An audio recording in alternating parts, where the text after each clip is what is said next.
On the Celeb Savant chat today, first of all, welcome Barret Edelstein. Nice to have you with us. Thank you again for having me. Here's a name that I haven't heard, honestly, since the mid to late 80s, is Betty Boo.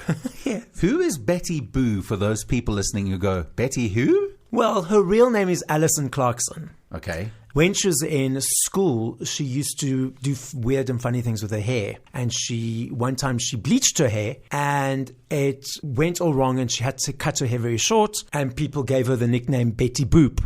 And then when she wanted to start performing as a DJ and creating music, she was looking for a persona or stage name. And that's how she decided to take the P off and become Betty Boo. Wow, that's very cool. She's honestly stuck to her guns for all these years. Not without her trials, though, as a musician, as a writer, as a rapper, etc. Give us a little bit of an intro as to the chat that we're going to just cut a little section from here.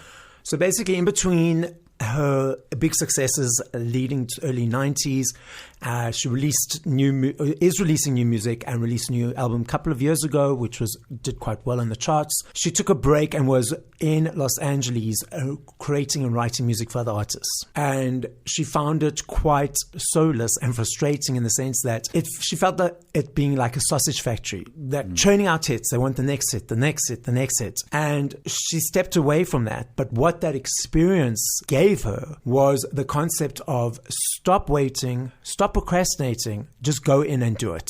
I did a lot of writing for other artists. I spent a lot of time in Los Angeles working with some of the big hitters, the big writers and producers out there. And it wasn't really for me, that kind of way of working, because it was kind of soulless. And, you'd work with people, amazingly talented people, don't get me wrong, but, what was expected of you is quite a lot, it was too pressurizing for me. Because I felt like I was some kind of performing monkey. A little metaphor for life there, right? Stop procrastinating and go into. How many of us procrastinate because we don't have the self-belief in ourselves? How many of us do? Listen, I'll be the first in line to put up my hand and go, tough one. I often procrastinate because I'm like, oh, what are people going to think? What are they going to think of me? She didn't do that, did she? So yeah, exactly. So she came back, started recording. She produces, does everything herself. She's not on a record label. She's got her own record label now and releases it under her name, label, and brand.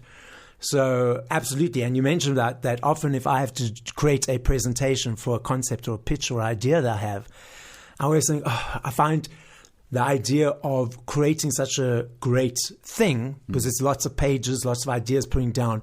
And sometimes in my mind, I'm challenged with putting the concept into words so that someone else will understand and know what I'm talking about.